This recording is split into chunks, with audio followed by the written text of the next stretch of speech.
that the Space Shuttle Challenger exploded, killing all 7 astronauts on board, including the first person picked to be a teacher in outer space, Kristen McCullough. The Challenger disaster remains one of space exploration's darkest moments, with the shuttle breaking apart just 73 seconds after launch.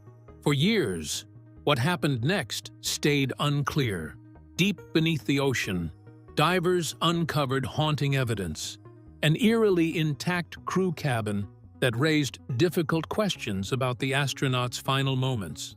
This wasn't just a story of mechanical failure, but of human endurance, unanswered truths, and a tragedy that may have been far more complex than originally believed: the discovery of the crew compartment. When search teams first detected the sonar contact deep beneath the Atlantic, it wasn't the scattered debris field they expected from a high-speed aircraft crash. Instead of tiny fragments strewn over miles, this signal was different: a hard, solid return with sharp edges and unmistakable geometry. Nature rarely forms perfect right angles or boxy shapes lying quietly in the middle of the sandy ocean floor. The realization settled in quickly on the USS Preserver's crew. They had found something artificially constructed and massive. The object measured roughly 30 feet long, far too large for any wing, tail, or cargo bay door piece. It matched only one part of the shuttle, the crew compartment. This discovery was chilling. The assumption had always been that the shuttle exploded completely, vaporized by the aerodynamic forces ripping it apart at over 46,000 feet. Yet here was a structure, largely intact, nestled in the silt, hinting that part of the vehicle survived the breakup and fall. The significance was immediate. If this compartment remained together, could it be that the astronauts inside stayed alive longer than officially believed?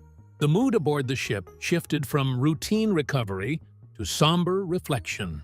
What was once a technical mission now carried the weight of confronting a haunting reality: a descent into a watery grave where human lives had lingered in trauma. The captain ordered divers to prepare for a dive that would test their courage and resolve. Weather and ocean conditions were hostile. Low visibility, strong currents, and choking silt made every movement fraught with risk. This was no ordinary salvage. It was a somber journey into darkness and silence, into the final resting place of America's fallen pioneers. As the divers ventured deeper, sonar pulses continued their rhythmic echoes against the metal below, almost like a heartbeat from the abyss. Nearby, faint signals raised chilling suspicions. Were they simply more debris, or did something else lurk in the shadows? Strange interference on communications stirred whispers of external factors, possibly covert, influencing the operation. The divers descended with unaware anticipation of truths ready to upend the official story of the Challenger's loss. The eerie stillness of the site contrasted with the frantic search at the surface weeks before. Watching for years, as the ocean swallowed secrets without a trace, few could have imagined the crew cabin's ghostly presence would reveal a story far darker, yet more human. This was no mere wreckage. It was a preserved echo of final moments and desperate struggles. Though the cabin's metallic outline shattered many assumptions, the full extent of what it meant for the fate of the crew and what they endured only became clear as divers penetrated the water's gloom. This discovery set the stage for a revelation that would ultimately rewrite the narrative of one of the most tragic chapters in space exploration history. Whatever waited inside that compact aluminum coffin, it was a harrowing testament, not just to engineering and disaster, but to the silent bravery of those inside. Understanding the condition and survival of the crew requires stepping back to examine the circumstances around the launch itself and how the disaster unfolded high above the ocean. The launch and disaster mechanics. January 28, 1986, was a bitterly cold day at Cape Canaveral. A freak weather event had plunged temperatures into the 20s, turning the launch pad into a frozen spectacle of icicles and ice. While the surface frost seemed like a mere obstacle, It masked a far deadlier threat. Inside the solid rocket boosters, the rubber O-rings, crucial seals designed to flex and maintain integrity, had hardened into a brittle plastic state. The company responsible for the boosters, Morton Thiokol, knew the dangers. The engineers from their team asked NASA to postpone the launch because they discovered that cold temperatures would damage the seals. NASA decided to continue with their plans because political pressure required them to show the shuttle as a dependable transport system, and it had to include teacher Krista McAuliffe as a passenger. The shuttle began its ascent at ignition, but disaster had already started to unfold during the first seconds. The right booster experienced an O-ring malfunction, which caused a short period of time during which black smoke escaped. The situation appeared to be under control because aluminum oxide sealed the opening. The shuttle encountered its most severe wind shear during the launch when it reached high altitudes. The violent atmospheric disturbance destroyed the temporary seal, which allowed a powerful flame to escape through the opening on the booster. The flame burned through the strut, which connected the booster to the external tank, and this led to complete structural failure. The explosion lacked traditional bomb-like characteristics, which made it different from other explosive events. The shuttle experienced rapid aerodynamic breakup because violent airflow tore the vehicle apart while it traveled sideways at more than double the speed of sound. The distinction explains why large pieces, including the crew compartment, survived the breakup. The wings detached from the aircraft while the tail section ripped away, and the crew compartment, which engineers constructed as the most durable element, separated from the payload bay. The object continued its ascent through free flight until it reached a maximum height of almost 65,000 feet before gravity pulled it back down. The crew probably remained alive and conscious throughout the 2 minutes and 45 seconds that defined this ballistic trajectory. The combination of mechanical failures with extreme environmental conditions creates a disaster that exceeds the boundaries of a single explosive event. The combination of engineering defects, human actions, and atmospheric conditions brought about the disaster. The crew compartment maintained its structural integrity beyond all expectations, which created both optimism and despair. What happened inside that falling cabin, and what the divers eventually found, adds a layer of profound and unsettling reality to this well-known tragedy. The descent and impact reality. What most people saw on TV, we saw in person. Challenger, go with throttle up. Challenger, go with throttle up. Once separated, the crew compartment became a macabre projectile, descending through the sky in a near-ballistic arc. Its structural integrity, despite severe deformation, allowed it to maintain a roughly recognizable shape during the 2-minute and 45-second fall. The idea that the astronauts were inside this compartment, alive and reacting, unsettles and challenges previous assumptions. The divers' reports from the ocean floor confirm that while the cabin had not exploded like shrapnel, it had been flattened and crushed by the massive forces of impact. The speed of hitting the water was around 200 miles per hour, generating a deceleration force of roughly 200 times gravity. This impact was instantly fatal, leaving no survivors. But the mechanics of the fall were a deadly paradox of partial preservation and final destruction. Inside the cabin, control panels, seats, and key instruments remained in place, and personal effects appeared to be scattered, but showed signs of activity rather than abandonment. Items like a flight checklist floating near a window and helmets not secured in place suggested frantic last moments. The interior was eerily preserved, a snapshot frozen in trauma. The building's most frightening feature appeared through its thick, reinforced glass windows. Divers could see into the flight deck through the murky water, which still showed the crew's presence who had defended their position until their last moment. The astronauts showed awareness of their situation, which they attempted to control throughout the entire disaster, because authorities have designated all details about the remains as classified information. Some crew members attempted to control the emergency that they faced after they activated their air packs and turned on the aircraft switches. The evidence demonstrates that people experienced death during free fall because their bodies showed signs of life after they fell from the aircraft. The images of the surviving compartment, both on sonar and in divers' lights, illustrate that the tragedy was not immediate loss, but a prolonged nightmare. The crew experienced complete physical suffering during their descent because they faced 3 different body stressors, which included high G-forces, wind noise, and loss of all control. The conditions proved so difficult that they would test human endurance limits until they reached complete exhaustion. The ocean floor became a quiet resting place for the cabin after it crashed down and buried itself in mud because the divers and investigators discovered its hidden information. The physical evidence beneath the waves reshaped how the Challenger disaster was viewed, not just as a catastrophic failure, but as a story of survival, fleeting hope, and tragic finality. The reality beneath the ocean surface proved more troubling and heroic than the public narrative, haunting those who sought the truth in the darkness below. The harrowing descent of the crew compartment sets the stage for the emotional and psychological weight borne by the recovery teams, whose experiences peeled back more layers of this tragic story. Diver experiences at the site. If they leave this piece in place, then there's the risk of scavenger hunters coming in and trying to recover it. Nobody wants that. Descending into the shadowed depths where the Challenger rested was an emotional and harrowing experience for the recovery divers. As they plunged through layers of dark, cold water, visibility dropped to near zero, and every movement risked stirring the silt into impenetrable clouds.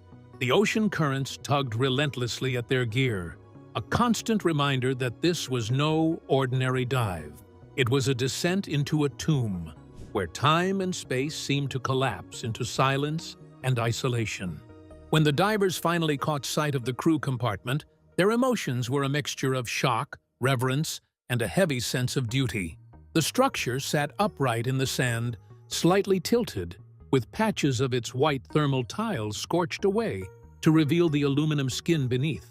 Wires floated around it, like sea creatures' tentacles, an eerie reminder of human ingenuity entwined with nature's indifference. For many, this was the most intimate connection they would have with the tragedy. The dark, empty space displayed a frightening sight through the thick, reinforced glass windows. The divers discovered that the seats and control panels remained mostly undamaged after the powerful impact. The contents of the room remained hidden from public view because the chamber's silent atmosphere created a strong impact on all observers inside. The site contained both wreckage and a sacred memorial, which remained intact despite suffering from extreme impact forces. The entire process of recovery required extreme effort. The divers proceeded with their work while they tried to manage the multiple demands that their task presented. They recorded everything about the wreckage, which included switch locations, helmet conditions, and personal belongings that they discovered in the area. The astronauts had to maintain their last moments in peace because any jolting movements or strong contact would disturb their final resting place. The salvage community started to believe that the cabin had been discovered at a location that differed from its expected discovery site. The strong area currents should have prevented the heavy cabin mass from drifting beyond its current location.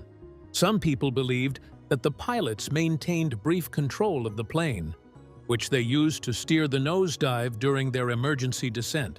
The situation created physical destruction because it introduced an additional element of tragic heroism through its concept. The Cold War created a continuous state of intense conflict, which resulted in a situation of extreme tension. The divers reported that they found strange sonar signals during their operations, which they thought were Soviet submarines that tracked their salvage work. The U.S. Navy established a safety zone for unidentified vessels by using scare charges, which functioned as small underwater explosives. The mission changed from a simple recovery operation to an emergency mission because secret technology thieves posed an imminent threat. The divers worked under extreme physical demands because they needed to complete 24-hour shifts while operating suction dredges and special equipment for sand extraction during fragile debris recovery. The team experienced intense mental pressure because the team members who participated in the dive mission experienced deep human sadness because they had witnessed the most dangerous moments of their military service. The crew members experienced a sad atmosphere on board the ship when the cabin emerged from the ocean floor and reached its highest point.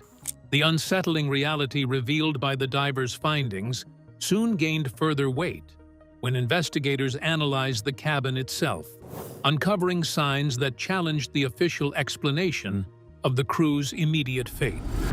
Evidence suggesting crew survival.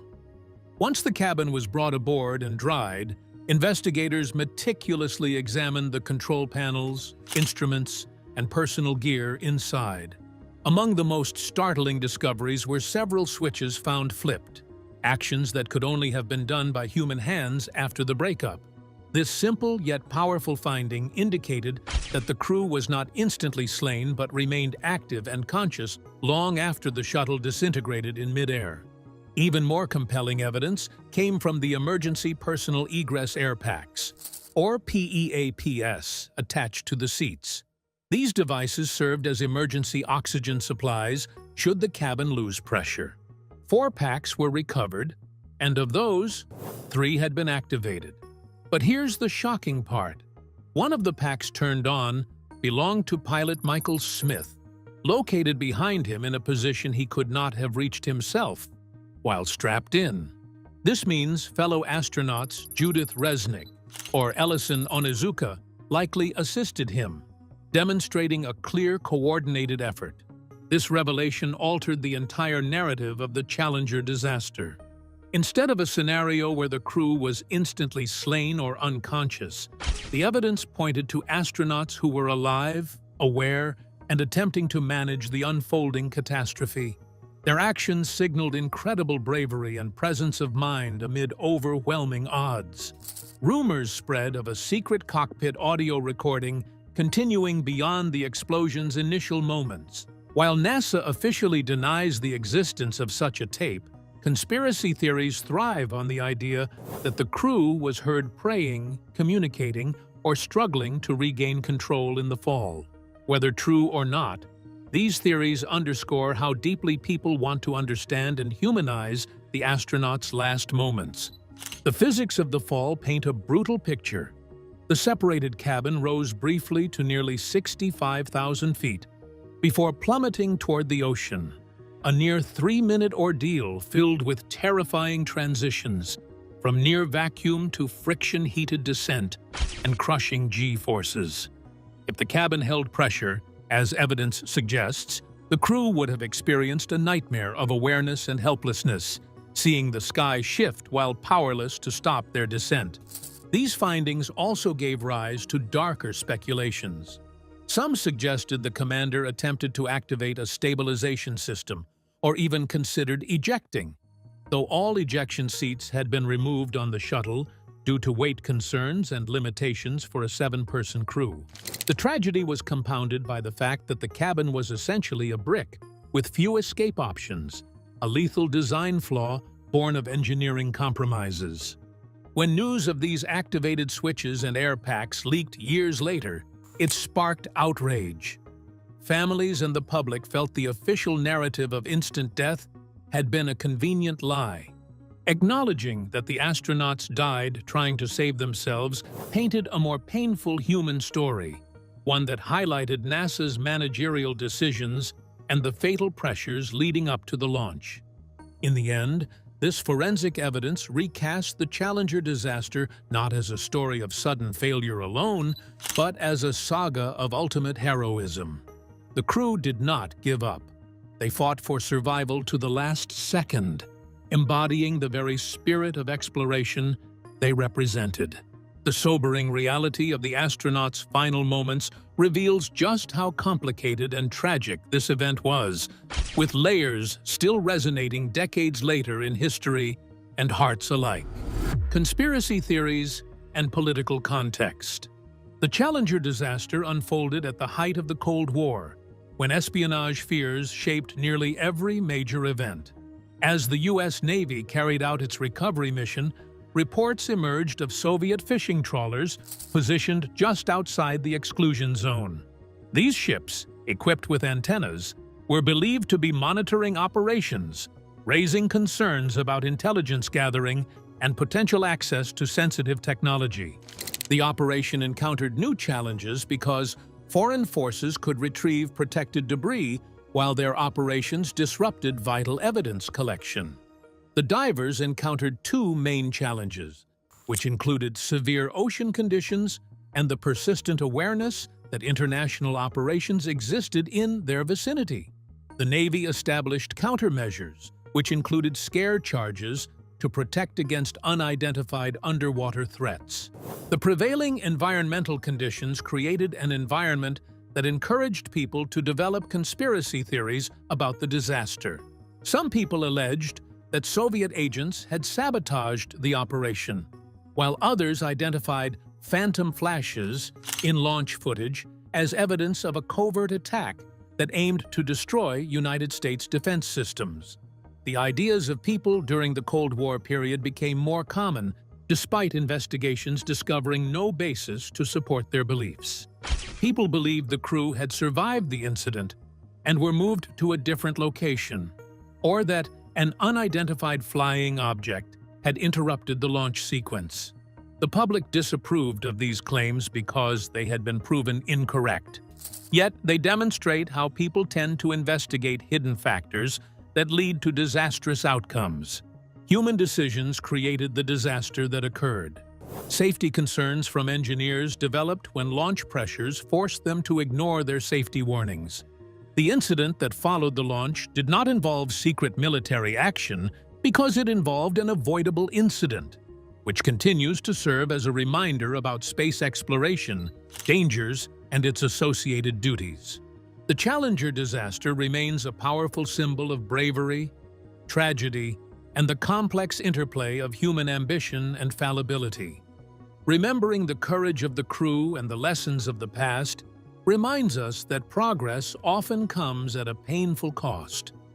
If you found this story compelling, please like and subscribe for more deep dives into history's most haunting mysteries.